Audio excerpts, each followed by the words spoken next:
नमस्कार, स्वराज एक्सप्रेस देख रहे हैं आप। मैं हूं आपके साथ निशा। छत्तीसगढ़ एक्सप्रेस पे बात करेंगे तमाम बड़ी खबरों की। छत्तीसगढ़ में मौसम का जो मिजाज है वो बदला हुआ है। बारिश के साथ ओले गिरने से लोगों को गर्मी से राहत मिली।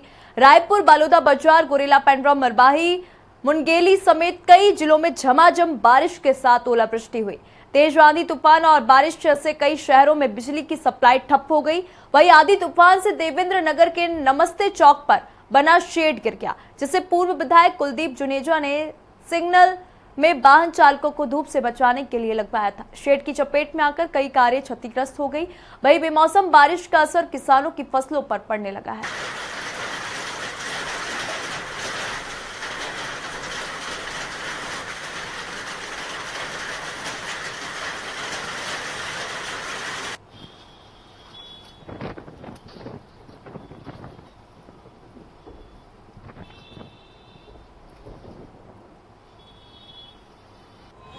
छत्तीसगढ़ की राजधानी रायपुर में तूफान का कहर देखने को मिला, जहां एक देर शाम तक जिस तरीके से मौसम में परिवर्तन हुए, तेज तूफान के साथ में, हवाओं के साथ में तेज बारिश जो हुई है, 50 से 60 किलोमीटर प्रति घंटा की रफ्तार के साथ में हवाएं चली। और इसका कहर जो है वह देवेंद्र नगर के आप इस सिग्नल के पास देख सकते हैं कि किस तरीके से जो शेड लगाए गए थे छांव के लिए, धूप से बचने के लिए जो शेड लगवाए गए थे 3 साल पुराने, यह शेड जो है पूरी तरीके से उखड़ कर सड़क पर गिर गया। और इसके नीचे 3 जो गाड़ियां थी वो भी दब गई, पूरी तरीके से क्षतिग्रस्त जो है वो हो गए। उसके बाद अब लगातार यहाँ पर जो है राहत के कार्य यहाँ पर चलाया जा रहा है। लगातार जनप्रतिनिधि यहाँ पर पहुंचकर मौके का जायजा जो है वो भी उनके द्वारा लिया जा रहा है। हमारे साथ में नान के अध्यक्ष श्रीवास्तव जी, उनसे बात करेंगे।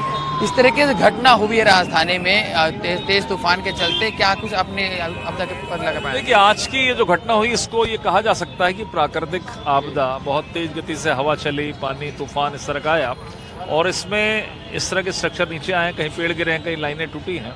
तो मुझे लगता है ये अच्छा है कि कोई बड़ी जनहानि नहीं हुई। ये रायपुर के लिए, रायपुर के लोगों के लिए अच्छी बात है। कलेक्टर महोदय से और निगम प्रशासन से बातचीत हुई। इसको तत्काल निगम की अमला लग गया, इसको जल्दी से गैस कटर के माध्यम से इसको काट पीट के इसको तत्काल हटाएं, ताकि तत्काल हटाने की बातचीत हुई है, ताकि जो स्मूथली फिर से लोगों को, रायपुर के लोगों को परेशानी ना हो। इस तरह के शेड राजधानी में कई सारे जगहों पर लगे हैं धूप से बचने के लिए। ये जो शेड्स लगे हैं धूप पाने के लिए लगे हैं, लेकिन ये घटना इस बात को इंगित करती है कि आगे यदि इस तरह की चीजें, कोई टेम्पररी स्ट्रक्चर यदि खड़ा करते हैं तो इसको बड़ी मजबूती के साथ में करना चाहिए। अन्यथा कोई बड़ी घटना का स्वरूप ये ले सकता था, आंधी तूफान। लेकिन आज ईश्वर को धन्य कि आज घटना नहीं हुई। लेकिन ये कहीं ना कहीं हमें चेतावनी दिया है कि आने वाले समय के अंदर में इसको हम ठीक ठाक से करें।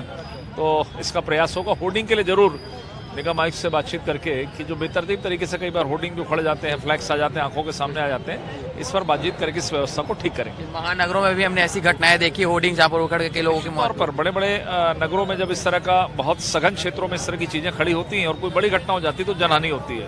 तो मुझे लगता है इस पर विशेष, इस घटना के बाद इस पर विशेष ध्यान देने की आवश्यकता है। बिल्कुल, ये चेतावनी है प्रकृति की कि किस तरीके से, क्योंकि जब इस तरह के स्ट्रक्चर खड़े किए जाते हैं तो उसके पूरी तरीके से गुणवत्ता का ध्यान रखा जाए, ताकि एक हवा तूफान में इस तरीके से बड़ी घटना ना घटित हो। हालांकि आज राजधानी में बड़ी घटना घटित हो सकती थी, इसमें कई लोगों जो है हताहत हो सकते थे, लेकिन ये कहीं ना कहीं जो है ईश्वर की कृपा है, जिसके कारण ये बड़ी घटना नहीं हुई है और जान माल की हानि जो है इस घटना में नहीं हुई है। हालांकि संजय श्रीवास्तव का कहना है, जो नान के अध्यक्ष हैं, कि नगर निगम को इसके लिए निर्देश दिए गए हैं कि और भी जो होर्डिंग्स लगे हुए हैं या इस तरीके के जो स्ट्रक्चर्स खड़े हैं उनकी गुणवत्ता पर ध्यान दिया जाए। और जो होर्डिंग्स पर हमने देखते हैं कि कई बार होर्डिंग गिरने से लोगों की मौत हो जाती है, तो इस तरह की घटना घटित ना हो उसके लिए ध्यान रखा जाए। आने वाले दिनों में ये जो व्यवस्थाएं उसे दुरुस्त करने के निर्देश दिए गए हैं। फिलहाल देखना होगा कि राजधानी में और जो इस तरह के स्ट्रक्चर्स हैं उनमें कितने सुधार कार्य हो पाते हैं। कैमरा पर्सन सूर्यकांत गौतम के साथ मैं गोपी कृष्ण साहू, स्वराज एक्सप्रेस, रायपुर।